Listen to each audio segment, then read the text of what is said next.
Hello, I'm Harvey Harkeen, and this is Harking Back, a podcast about the pop culture of a lifetime. Whose life? Mine. I'm going back through every year I've been alive and finding out what was going on in that year. This week we are looking at 1996. Oh boy, this was my first year of high school. I went to Burnside High School in Christchurch. I went to Burnside because my sister went there before I did. So that means that I was going to go and, where your sibling goes. I could have gone to another high school, but my older sister had gone to a Christian high school before Burnside, but she hated it there. I think she got bullied a bit there at a fucking Christian school. How very Christian of you, you pricks. Leave my sister alone. Anyway, she changed and she went to Burnside and she was much happier there, which meant I went there too. High school was a massive change for me. I mean, for everyone. Just for me, guys, I felt it. No, it's a massive change for everyone. I mean, you go from wearing a school t-shirt and sports shorts to like white button-up shirts and trousers with a uniform and actual like a jacket, a blazer. It felt very, very grown up. You know, my shorts had a belt. That was the first time I was like, what the fuck is a belt doing on shorts? And it was a huge change in terms of a school size. I mean, my primary school had maybe a few hundred kids, like maybe under 300. And Burnside, the high school, had over 2,000 pupils. And at the time, it was the largest high school in the Southern Hemisphere. I think that has now gone to a high school in South Africa, that trophy. But at the time, largest high school in the Southern Hemisphere. I loved how big it was. I loved getting lost in a huge crowd, and it felt like moving to a little city that I never knew was in my city. It felt like a little metropolis I went to every day. And I think honestly we need to rethink the age we have this big shift, because moving from primary school to high school, because you're moving a pupil from a local demographic they've known since they've started school to a much wider pool of peers. And right now we're sending boys who are 13 into a whole new fish tank, and they can't handle it. I remember my first year, all I pretty much remember was the girls. Just looking around, just like, oh my God, there are so many girls I've never seen. And I was 13 and puberty was kicking in and all I could think about was girls. And I also had no idea how to talk to them. Don't make that mistake. Don't be like, I was like, oh yeah, I'm going to talk to all these. I was just like, what are these creatures walking around, I'd gone from about 50 kids in my year group to about 400 in my year group. Right? That's a kind of expansion of suddenly girls I was ogling. I know this sounds super creepy. I'm just telling you, I was a 13-year-old boy and I'd just not seen this many girls before in my life, and it was very overwhelming. All right? So there's about this many in my year group, not to mention the girls in the older year groups that you're just looking at going, oh my God. Right? At an age where all you can think about is the opposite sex, I was suddenly put in a place where they are everywhere. And honestly, I'm amazed I could even string a sentence together at the time. Because, and all my friends, because me and all my friends, we were just all prepubescent boys too. Like, what do you expect us to no, listen to exponential equations. Are you shitting me? Look at look at the girls. If you're still with me on this podcast, well done. I'm going to stop talking about it now. God, it sounds so creepy, but I know it sounds creepy now, but if you can understand, I was just in awe. I was just amazed. It felt like I'd kind of found a new dimension. Anyway, it was just, and again, we had no idea what to, like, if during breaks, we would sit down and eat our lunch, and if a attractive girl walked past, like, we'd all just kind of freeze like scared animals, like not knowing where to look, just kind of like, if you don't look at her, she'll just go, and then we can all start breathing again. Anyway, that was my initial feeling when I remembered my first year of high school. I remember changing uniform and just going like, oh my God, girls. All right, let's talk about some other things that happened in 1996.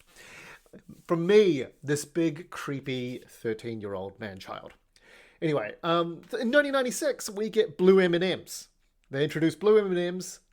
They used to have 2 shades of brown M&Ms and then decided to get rid of one and introduce blue. First off, how did they miss blue in the first pass of colors? Surely it's a primary color. Like, they would have got, okay guys, we've got like red, yellow, green, orange, brown, and brown again. All good? And no one went, navy blue.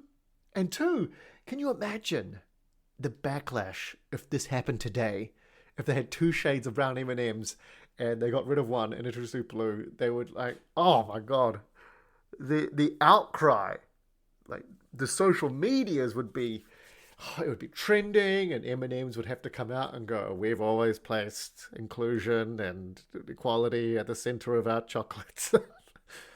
It is just ridiculous what some people have forced to do. Like, imagine that CEO getting a letter going, you've got to go and apologize for M&M's being racist. What now? Just go. Here's the letter.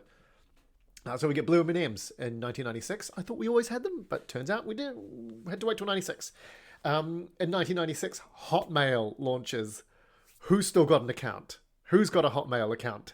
I know of at least one friend who still has a Hotmail account and uses it. I hope there's a corner of the internet that has documented notable addresses, because they would be amazing to know what people's first attempt at naming their own email address would be, because we didn't know that at the time email was going to be a daily part of our lives. We just thought it was going to be this thing you needed when you went on the internet, which we weren't really sure was going to be sticking around for that long, or if it was just a fad. So what happened is, at my age, you had a bunch of teenagers making email addresses that they thought were cool as teenagers, like what teenagers at that time would come up with, like, biceps skater at Hotmail, or like ladies man 69, or like MILF muncher at Hotmail. Like, just these real cringe addresses. And I might search that after this. Like the worst Hotmail addresses that have clearly been abandoned by people that have grown up. What was my one? I had one. I had a Hotmail address, and it was something Maxim. I can't remember what it would have been, because the alias I would use when I would go onto like bulletin boards and chat rooms. That's right. I think the first time I talked to a girl was in a chat room. Like, like trying to be like, hello, I am a male that you might want to be around. It was in a chat room. And the alias I would use all the time was Maxim. I don't know. I just thought it sounded cool. Like, it's like Max, but then I am on the end. So it's Maxim. Not Max, but Maxim. What a dick. So my Hotmail account would have been something like, probably Maxim, knowing me. Ugh. Also in 96, let me know what your Hotmail account was, if you still have it. Okay, if you suddenly remembered you have one, go back and log into it. See if you can. That's a good point. Like, if it was my first email address, when you forget your password and it goes, oh, just put the email in you used to make this account. What happens if it's your very first email address? Like, if I go back to my Hotmail, even if I could remember what my Hotmail account address was, if I've forgotten the password, does it just go, sorry, you made it at the start of the internet and we can't help you. It's gone now. I don't know. I might try and do that. I've just got to remember what it was. Also 96, Dennis Rodman. Remember that the bad boy basketball player in the NBA? He releases a book called Bad as I Wanna Be, which I find it almost comedy sketch-like to have someone, this bad boy image like Dennis Rodman, write a book called Bad as I Wanna Be. Yes, and want to is spelt wanna, not want to be. Wanna, W-A-N-N-A. Bad as I wanna be. It's just a funny juxtaposition to have a guy want to tell everyone about his street cred through literature. Like, hey, you want to know how bad I am? You want me up in your face and breaking the rules with my bad attitude? Hey, well, you can read about it all in my book. I sat down and wrote. It would be like an Amish village saying, come learn about our way of life through our podcast called Raising a Barn in a Yarn, And TV in 1996, we get things like Everyone Loves Raymond, which I always liked. I never sat down and watched enough of it, but every time it was on TV, I always appreciated the humor in it.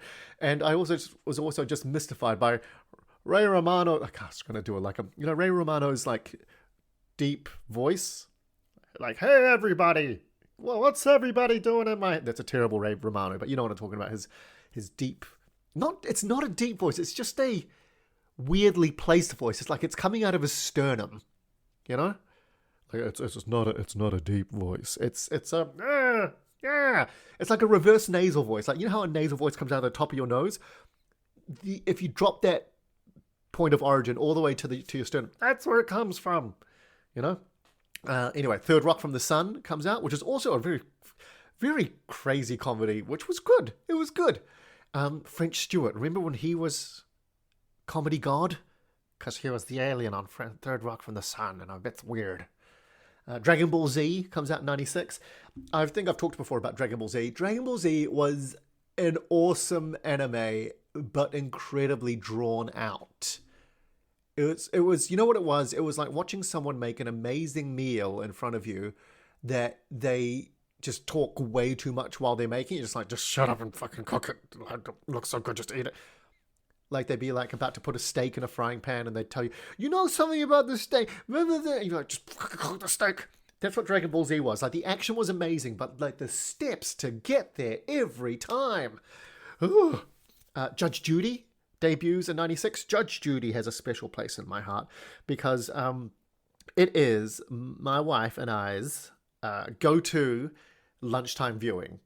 And it was for a long time. Like we found... There's a channel in the UK called CBS Reality, and what they've done is they've just bought the rights to Judge Judy, and they just went, we can just call it, what did they know? That used to be CBS something, now it's called CBS Crime. And they have like 2 crime documentaries on, and the rest of the channel is Judge Judy back to back all day, so you can always find Judy. And I love how Judy just tells people off. Why are you here? I couldn't pay my car payment. Why not? She's just your angry mum who's demanding to know why you're home so late in every case. And we just love it. Every time there's be my favorite thing in Judge Judy is when someone is talking out of turn and Judge Judy warns them and says, you shut up. You don't say anything until I'm talking to you. And then they interrupt again. And Judge Judy says, if you talk out of turn one more time, you're out of here. Or I'm awarding the case to the other person, okay? Do you understand? And they go, yes. And then they can't understand. They can't just... That's all they got to do. Just keep your mouth fucking shut and you'll be fine. You might even win this case. You're winning. And then they can't help themselves. They've just got to say, that's not true. And Judy's just like, boom, you're out of here. Or boom, case closed. I love it. Oh, I just want to eat it with both hands. Because people talking... when they shouldn't be is one of my biggest pet fucking peeves. It's like when people are talking during a show, it drives me nuts.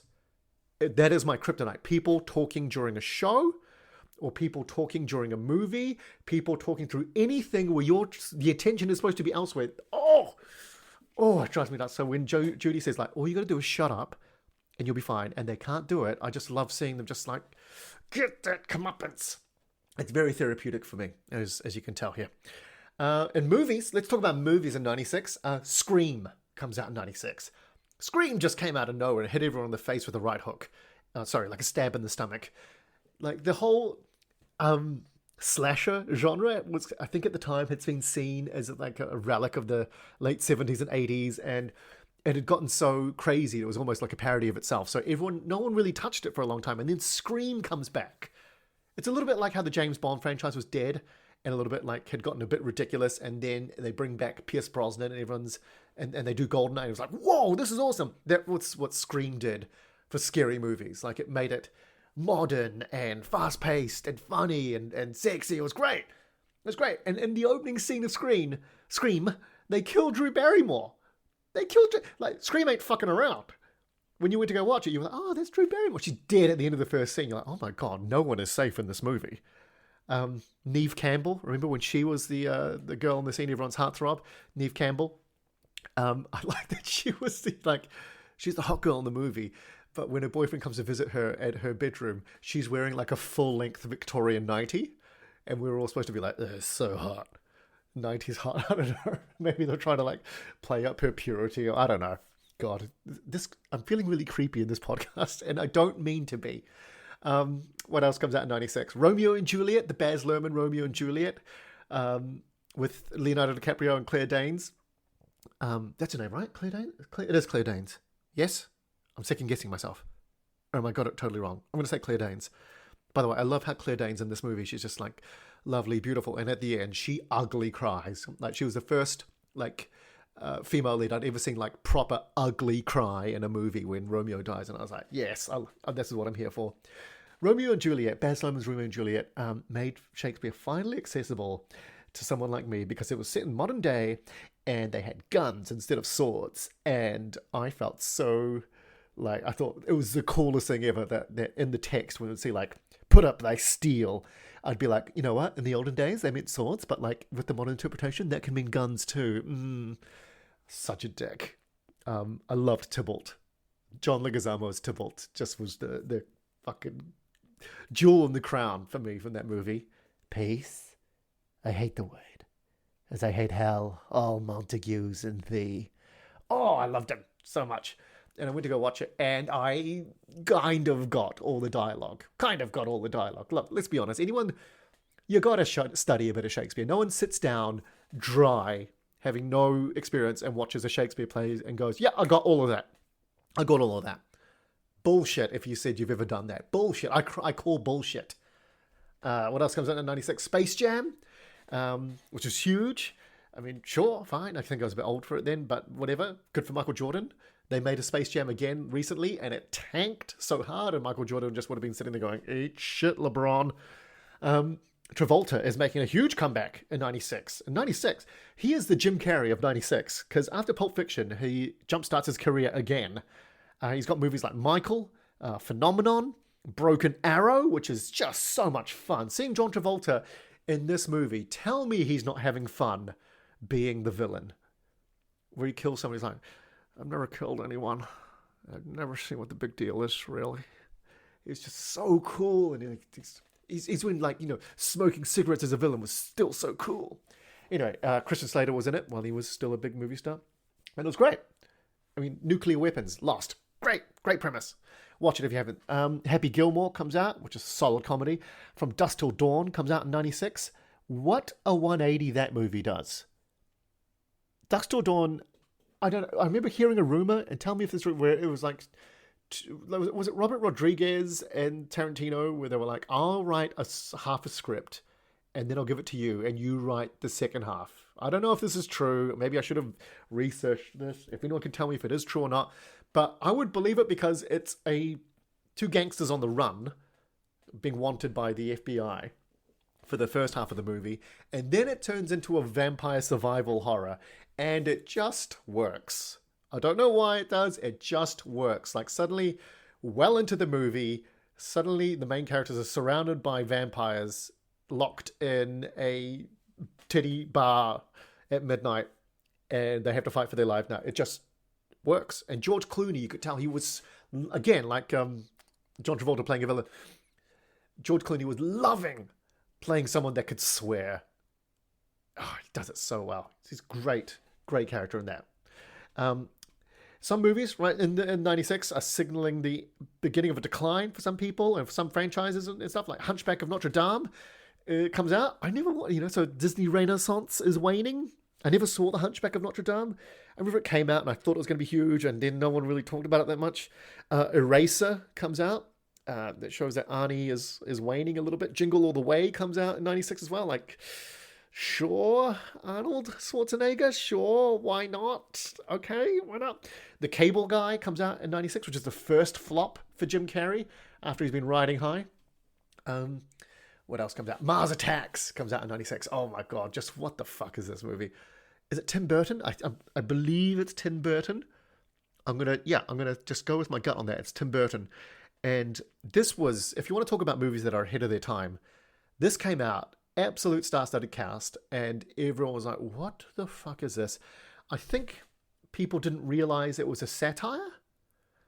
Like when a joke is just too good or satire is just too good, that people actually can't realize it's good. I mean, that's true art, right? He must have felt good about that, where everyone's like, everyone hates it. And he would have been going, yes, good, I've done my job. Executive Decision comes out in 96. I remember going to my 13th birthday party with some friends to the movies to go watch this, and it had Kurt Russell and Steven Seagal in it. And it was the first time I'd seen like a main build actor killed off so quickly. Like Steven Seagal gets killed off very early. Like he gets sucked out of a plane. And when I saw it happen, I was like, I immediately just thought, he's not dead. He's coming back somehow. I don't know how. I mean, he was sucked out of a plane without a parachute, but I'm sure he'll come back somewhere. And the whole rest of the movie, I was just waiting for Steven Seagal to come out and save the day and be like, I've been cooking. And just come back, but he never did. He died. And that's what made me never want to trust a movie again. Trainspotting. Check out Trainspotting. It is a dumbed down version of Trainspotting for children. Trainspotting comes out in 96 and is just a masterpiece by Danny Boyle. It's amazing. Apparently, is it based on the book? I remember someone in my high school was trying to read the book and they just couldn't get past because it's written in like heavy Glaswegian slang and they just couldn't get past it. Anyway, Trainspotting. It's very good. The Frighteners comes out in 96 as well, which is if you like Peter Jackson, this is one of his movies that kind of slips through the cracks and it's an absolute gem. I think it was filmed in New Zealand, and again, it's got that thing where it's got a bunch of New Zealand actors in it. So when New Zealanders watch it, they go, "Hey, it's so-and-so from Shortland Street."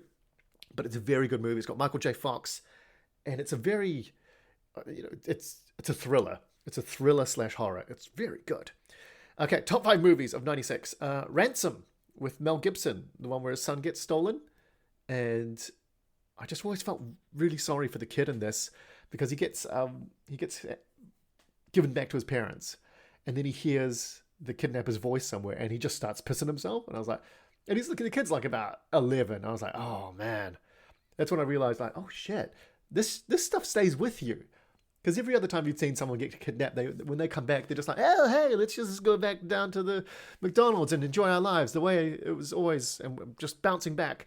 But this kid, I suddenly realized, oh yeah, he pisses his pants when he hears the kidnapper's voice. And I was like, oh shit. Yeah, that would be very traumatic, actually. Good point. At number 4, Jerry Maguire, which I enjoyed I watched as a teenager. I think I remember feeling very indifferent to it. But then I watched it again as an adult when I had an agent and everything about it changed. And I was like, this movie is amazing. I loved it. Mission Impossible comes out. Mission Impossible 1. Yeah, that's how old I am. I remember Mission Impossible 1 when Ethan Hunt was a rookie. Do you remember that safe room scene where Tom Cruise dangles in from the ceiling and he can't make a noise? That scene was parodied so much in awards shows and other comedy movies and TV shows and everything. It was a bit like the Matrix dodge further down the line. I remember Mission Impossible because I went on a date. With a girl to this, and I was very attracted to her, and we held hands and we kissed a little bit in the movie. I remember that. And then after that, I felt she went a bit cold on me, and I was talking to one of her friends about how the date went. I said, what's up? And her friend said, yeah, she thought you were a bit frigid. And I was like, what? Moi? I was respecting what are you talking about? And I said, what do you think I should do? And she said, I remember this very clearly. She just said, like, so nonchalantly, she just said, hey, next time just stick your hand up your top. And I was like mortified. I was like, what? I would never. What are you talking about?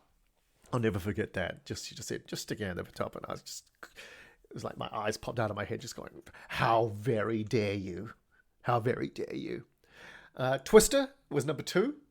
I took this girl back to the movies at this movie, and I can neither confirm nor deny the advice I was given. At number 1, Independence Day. It was number 1 movie of 96. Now, this was peak summer blockbuster. Independence Day, when you think about what blockbuster movies used to be, like cinemas sold out. When was the last time you saw a screening of a movie at a cinema that said it was sold out? I haven't seen one in years. Maybe I'm going to the wrong movies. I don't know, but this was the time when you'd be like, let's book ahead in advance. Let's all go. It was really fun. The whole audience would watch it and gasp and laugh at the same time. It was great. And, this is the time where they perfected the blockbuster, knowing to combine big names, epic story, scale story, big special effects budget, the right amount of like cheesy humor, action set pieces, jump scares, everything. And at the end of Independence Day, I love how the rest of the planet was just waiting around for the Americans to save them. Like, there's a scene especially, and having lived in the UK, I would love to time travel back to a cinema at this time and find out what the reaction was, where the aliens have taken over the Earth and the humans have got to fight back, and the Americans find out a way to make them vulnerable. And there's a scene where like some British forces are sitting in like the desert, literally on their asses, and someone comes in and goes, "The Americans, they've got a plan." And some cardboard cutout British officer goes, "Well, it's about bloody time." I can only imagine cinemas in the UK just would have watched it and just gone, "Wanker! Sell out! Bullshit!" No, so those are the top five. I just want to talk about two more movies that came out in 96. One is The Rock. The fact it was not the number one movie of 96, I don't know, because it is one of my favorite movies and Michael Bay's best movie by far. Fight me. I would say it's Michael Bay's only good movie. Oh no, he's made some fun ones. He's made fun. But this is amazing. The Rock is incredible. I remember watching it at a time where just tough guys throwing away shitty, funny lines was just the best thing for me. Well, like when they're briefing the Navy SEALs and they go, "We're going up against General Hummel. This man is blah, blah, blah, blah, blah." And he says the phrase, "I shit you not." I loved it. Me and my friends would say that all the time. They'd be like, "What? Really?" And you could come back with it and say, "I shit you not." And, it was Shakespeare to us. I mean, I had Michael Biehn, Sean Connery, Nicolas Cage, Ed Harris. And what a great villain. Like, this is one of the most relatable villains in action movie history. Like, I'm struggling to find a villain with a more realistic and relatable motivation to this guy. So this guy is a general who's led a bunch of spec ops, black ops soldiers in his past, an American general. And the soldiers under his command who have died under those black ops because the government's disavowed those missions. They never had proper burials. They never given compensation. And after seeing so many of these men die, he decides to hold the US government accountable and says, "You're going to pay them their money. You're going to give them the proper respect and tell their families what they did. And you're going to give their families," he's doing the ransom for their families, not to take over the world, but just to right a wrong. And it's just so refreshing to have this villain that could do this. And also the chemistry between Nicolas Cage and Sean Connery is amazing. Sean Connery, this is maybe his last great movie. Like around this time, he's doing shit like Entrapment and The League of Extraordinary Gentlemen and stuff like that. But like in The Rock, he is still firing on all cylinders. There is a great conspiracy theory that goes along the lines that Sean Connery's character in The Rock is actually James Bond. And there's a great video on YouTube that connects all the details between Bond movies and details from The Rock that just only add to this theory. And it's a really fun thing to have in the back of your mind while you're watching it. It's so good. It's so good. It's one of my wife's favorite movies as well. We watch it all the time. "I'll do my best. You're best. Losers always whine about their best. Winners go home and fuck the prom queen." What a line. Loved it. And also, the other movie I want to talk about was Rumble in the Bronx. I went on a date with a girl to this movie, and I did not know what to pick. Because when you go on a date as 13-year-olds, the only thing you can do really is go to the movies. Otherwise, you're going to have to sit somewhere and talk to each other, and that is just far too scary. It's much better to sit in a dark room where you're both facing the same way, not directly at each other, and maybe you can kind of like start slowly holding hands over the course of 2 hours. That is the perfect 13-year-old date. Anyway, my date said, "You pick the movie," and because I was stupid, I did. I picked Rumble in the Bronx, and it was the first time I'd seen a Jackie Chan movie, and it was a terrible, terrible choice for a date. But fuck me, did I love this movie, and it started an obsession with Jackie Chan for me. I devoured any Jackie Chan movie I could get my hands on in high school, and back then you couldn't, there was no. I couldn't search on the internet for like, "Hey, show me all the amazing Jackie Chan fights," or I couldn't pirate movies. I couldn't if I couldn't find them, and it was very few and far between. You'd have to go to video stores and like scour the like 80s movie action section. And Jackie Chan I was like, who is this guy? Look at the way he's fighting, because I was doing karate at the time and I was loving karate, and just watching this guy fight like I'd never seen before. Like it was like wide angles so you could see the fight, the beautiful choreography, the resourcefulness of everything he was doing. It was just blowing my mind. And the girl next to me was probably going, "This sucks so hard." He's not even sticking his hand up my top. So and then at the end of the movie where they showed you all the bloopers and the times he gets hurt, I was just absolutely blown away. And I loved Jackie Chan movies. Oh, sorry, I loved seeing Jackie Chan in movies in the fights. Jackie Chan movies, I don't think I found one that I could actually call a good overall movie, where I'd be like, oh yeah, you sit down, you like this movie. Oh, there's some, I just can't think of any right now. Yeah, tell me in the comments. But it started a lifelong obsession with Jackie Chan. Loved him. All right, let's move on from movies. In 96, we get songs. Let's move on to songs. Some songs that come out in 96. Let me just paint a picture for you. Just let me take you back with things like Give Me One Reason by Tracy Chapman, Breakfast at Tiffany's, a little song called Wonderwall by a band called Oasis comes out in 96, No Diggity by Blackstreet, Crossroads by Bone Thugs and Harmony. Oh, me and my friends would sing along to this gangster rap group's song about losing a fallen comrade, and we were like, we would tell each other like, it's because they're singing about one of their fallen friends, Eazy-E, and we'd all be like, yeah, deep, and like we'd listen to it and kind of pretend that we could understand what they were going through. Yeah, we were like, yeah, this is deep, man. Let's pour some fucking Coke for someone who ain't here. Idiots. 1979 by Smashing Pumpkins comes out in 96. Smashing Pumpkins were hugely successful and popular around the late 90s, and I hated their music. I did not like... There's something so grating about the lead singer's voice. Like that other one, I remember, today is the greatest. I always felt like saying, just fucking sing! Sing! It sounds like you're melting into the microphone, and not in a good way.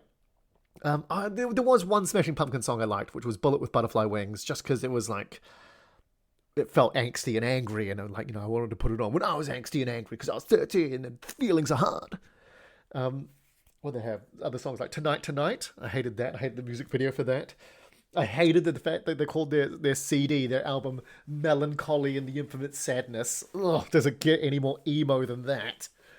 Talking about hating albums and loving one, Ironic comes out in 96, and it's from Jagged Little Pill, Alanis Morissette.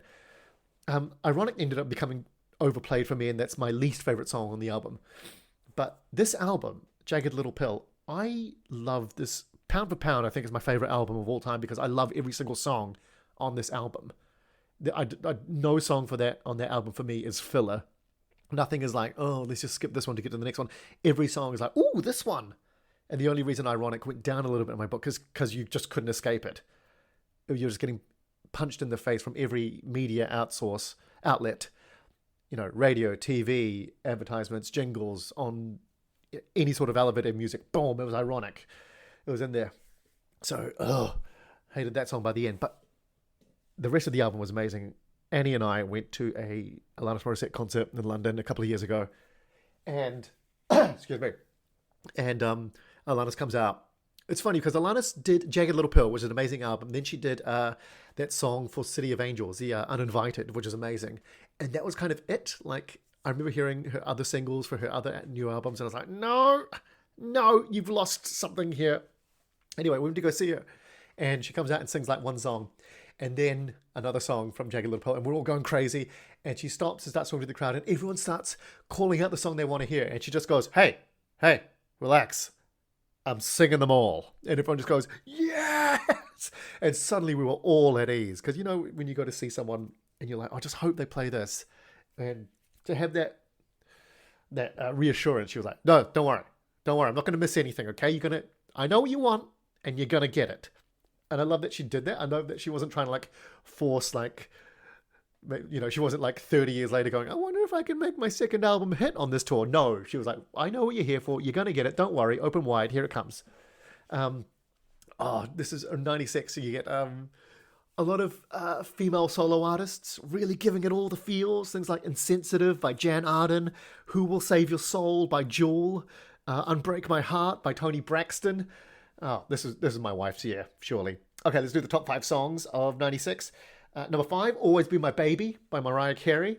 Oh, I used to secretly love this song, and now I openly love this song. This song is perfect for when you're cooking. I'll tell you that. Number 4, a song called Nobody Knows by Tony Rich Project. I didn't know this song, so I went and listened to it. It is the most forgettable R&B song I've ever heard. Nothing about it I could tell you is particularly. I couldn't find you a saving. It's not catchy. I don't think it's sung very well. It's slow, labored pace. It feels like early AI was asked to write an R&B song, and it was draft one. Yeah. At number 3, Because You Loved Me by Celine Dion.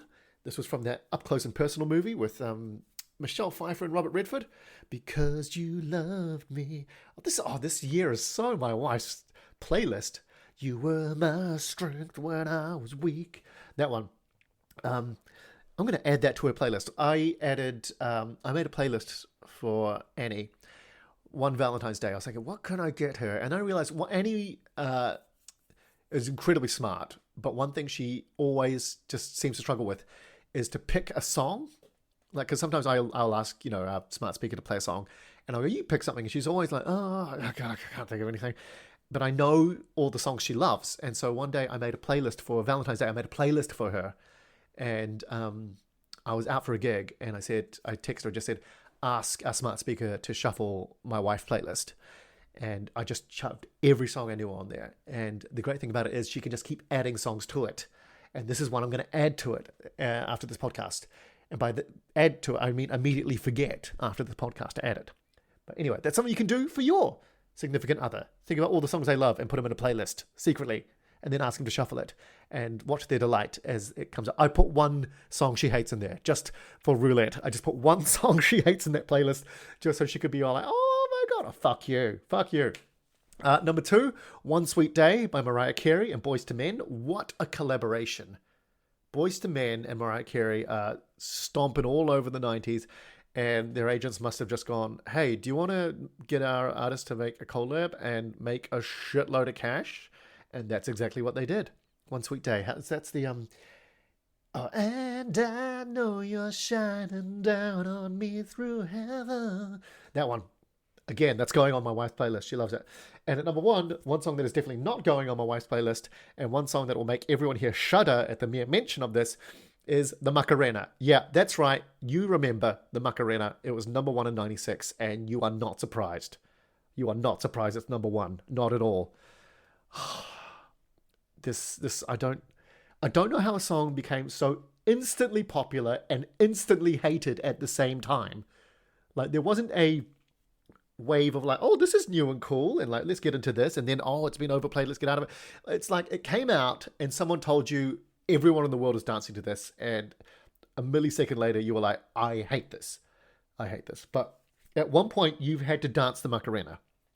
I'll tell you what, at one point in your life you've definitely danced the Macarena and liked it, and at one point you've danced the Macarena against your will, all right? Because someone else wanted you to do it, and you did it with that horrible look on your face. I used to work in a Greek restaurant at the end of high school and the beginning of university. I worked in a Greek restaurant in Christchurch called the Santorini. It was great. And part of working there as a waiter / barman was they would get people up to do dancing because they had live music. And at the end, near the end of the night, they'd put on the Macarena, and you'd try to get up as many people as you could to dance. And I would I'd stand on a barrel, and I would lead everyone through the Macarena. And the hardest thing about leading people through the Macarena is getting them all to start at the same fucking time. Actually, no. The hardest thing about leading the Macarena is getting people up for the Macarena. And I'll tell you the secret. The secret is you don't try to get everyone up at once. No. That is, you don't just stand there and go, okay, everyone up. No. What you do is you start the song and you look around to see there'll be one person that's very excited that this is happening. And it's normally a girl. And you go to her. But, and you invite, and she wants to get up. And so then she'll look at her friend who might also want to get up, and they'll get up. And then they'll get someone else up. And before you know it, they'll be like, oh, come on, let's go. And they've got one table up. And then another table will look at this table come up. And there'll be one person on that table that is looking at this table going, oh, I kind of want to get up and dance as well. Right? And that's how you do it. You don't do it, try to get everyone up at once. You get one person who's very into it, right? Like a pyramid scheme. That's how you do it. And I would lead the Macarena. And I was very good at leading the Macarena. It's one of my secret abilities that I've not been able to flex for years now, and I don't think anyone's going to come out of the woodwork going, we need to call you out of Macarena retirement. So those are the songs that came out in 96. Thank you. You're welcome for having the Macarena slammed back into your head. Let's talk about video games. In 96. This is a weird time for video games, and it's a great time for consumers, kind of, because it's exploding. Video games is a cage fight right now for video game companies. Like Sega and Nintendo are doing everything they can to stay relevant. Like Sega's doing too much, if anything, because recently they've tried to expand the Mega Drive with the Sega CD and the Sega 32X, and that leads to confusion when they try to launch their next console, the Saturn, because they launch it too close, and everyone's going, "What are we supposed to buy? We want to be loyal Sega customers, but we don't know what to buy."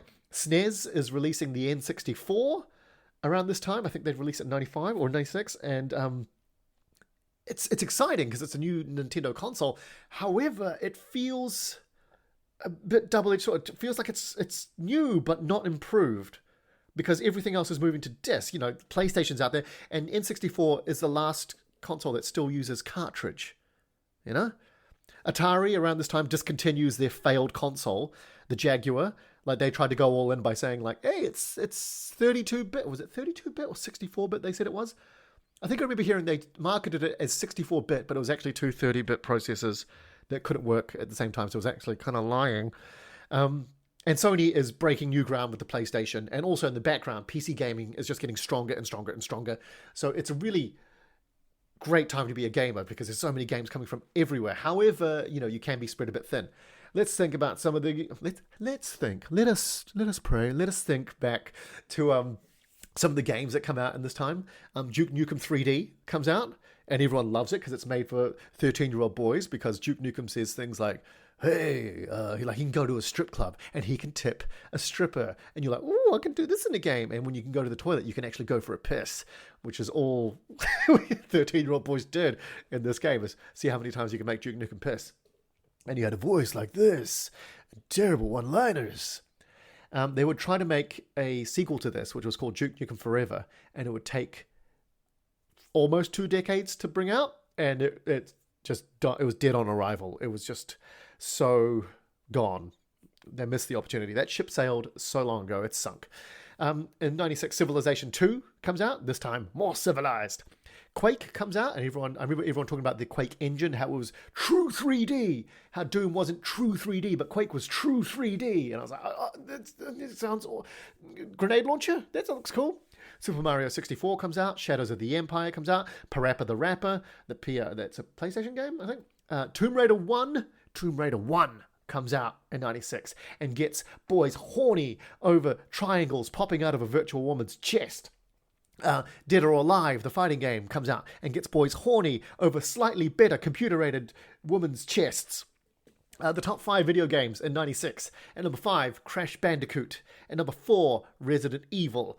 Number 3, FIFA 97. Number 2, Tekken 2. Holy shit, I played this game to death. My friends and I would have sleepovers, and that's all we do. We just play Tekken 2 all night long until the sun came up, and it was the best time ever. It's looking back at all-nighters, some of these nights just playing Tekken 2 with my friends. And, at that time, you're not drinking. You're just stuffing your mouth with junk food. And it was amazing. Just another game. It was great. Pound for pound, one of my best all-nighters, I think. And at number 1, Formula 1, which I had no interest in at the time. And still kind of do now because Annie loves Formula 1. I've never played the video game, got no interest in that. Racing games never really did it for me. So those are the top 5 games. But a game that comes out in 1996 is the sequel to Command & Conquer. And this game is called Command & Conquer Red Alert. And I have never been more excited for a sequel for a game. Because me and my friend, we played Command & Conquer to death. We completed the campaigns so many times. And we talk about it. And then they announced the new one. And I think this was around the time I think I'd seen a trailer for it somewhere, and we just watched it. Maybe it was one of the first things I watched on YouTube. Let me just double check when YouTube came out. But yeah, we saw the trailer. We were so excited, and it was not going to be released in New Zealand for ages. There was no sign of it. And that Christmas, we went to Nicaragua for Christmas, and on the way we stopped through LA and visited some family. And we were in a mall, and I saw Red Alert. It had just come out for Christmas release in the US, and I saw it, and my hands were shaking holding the box. And I said to Dad, if I want anything for Christmas, it's this game. May I please get this game? And he looked and he went, all right. And I was like, I felt like I had kind of traveled through time and come back with a coveted treasure to New Zealand when I had it. Like no one else had it. And I had to tell my friend in secret, like, don't freak out. I've got Red Alert. And he was just like, he squealed. And I gave him one of the discs so he could play one of the discs while I play one of the discs. Oh, there's a free version of Red Alert online still that you can play for free. And I've got a group of friends and we still play it regularly. Not so much these days, but like over the pandemic and over the last few years, we would play it pretty much every Sunday. We would have a few games of Red Alert. It's still real to me, damn it. Oh shit, Times Person of the Year. Okay, this is one thing. I'm just going to Google Person of the Year. I know I don't Google things, but I totally did not put that in there. It's almost like this it's almost like this category I don't really care about anymore. Times Person of the Year. Let me have a quick look. Bear with me. Don't turn this podcast off. You've made it so far. I'm just going to do this and then we're pretty much out. Okay? At 1996, David Ho is the Person of the Year. I know David Ho brings back so many memories and I could talk all day about David Ho. Okay, David Ho is a scientist, pioneered much AIDS research. In 1996, he announced that a medical trial of combination therapy had reduced the viral load in HIV-positive patients' levels too low to be measured, changing the disease profile from terminal to manageable disease. Okay, yeah, fuck it, he deserves it. Yeah, the guy that made, like, AIDS not a death sentence.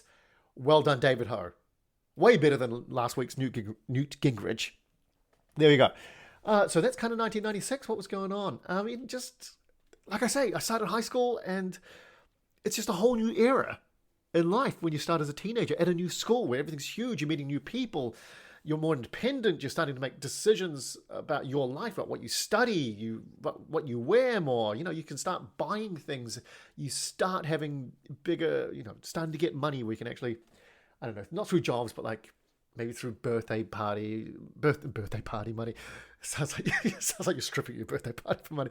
Through birthday money, your cent or Christmas money, and actually starting to go like, I'm going to save up and I'm going to buy an album or a cassette or a piece of clothing or something like that.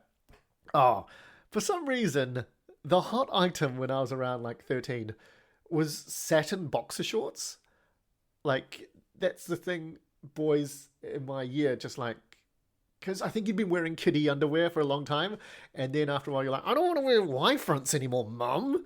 Right? And the next choice for some reason was satin boxer shorts. And I remember I had like one pair that I bought or was given to me.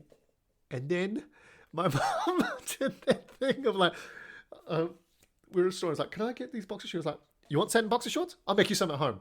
Because mum sewed a lot, and she actually made a lot of her own clothes. She made a lot of clothes for us when we were kids.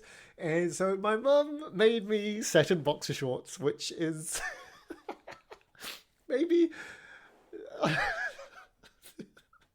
the total opposite effect you want. Like when you want to wear like your satin boxer shorts to feel like I'm a man, and you're like, my mum made these for me. It's so sad thinking I'm like, yeah, I'm feeling so manly. My mum's made boxer shorts. And for some reason, you know what? That's the stupidest thing. I would never wear satin boxer shorts now because like back then, what was happening was you were a boy going through puberty and now you're just shoving on underwear that means that your genitals are rubbing against silk or satin. This soft material. And Jesus, boners are a huge problem as it is. At 13, why would you give them a turbo boost? I remember sometimes walking around and you'd suddenly realize that your dick's rubbing against satin and you just think about it and there's nothing, your dick would you go, you need me? Do you need me? Yep. And you go, no, absolutely not. And you'd have to detour into a bathroom just till it went away, or like do that thing where if you're sitting in class, you just shove it in between your thighs and squeeze and it's ridiculous that we wore satin boxer shorts at all. Is that still a thing with people that have got kids? Like, let me know if you're your kids are like, hey, yeah, boxer shorts. That's the thing. No, these. What I wear is these days are boxer briefs. You know, like they're kind of like hybrid, which like in between like Y fronts. They're like Y fronts with sleeves. Those are the ones I wear. I find them supportive and comfortable, and yeah, I like them. I like them. If you want to ruin my birthday, get me a pair of satin boxer shorts. I'll try them on once and then be like, no way. It feels like I'm getting groped by fabric, and it'll be done. Right, that's where we're going to stop this podcast. Guys, thank you again for listening. Apologies that there was no podcast last week. I was on a cruise where I just couldn't do it. Not sounds like I couldn't do it emotionally. I just couldn't do it, guys. I couldn't face it. But it's been fun coming back and doing this. Thank you so much, and I'll catch you guys around. See you later. Bye.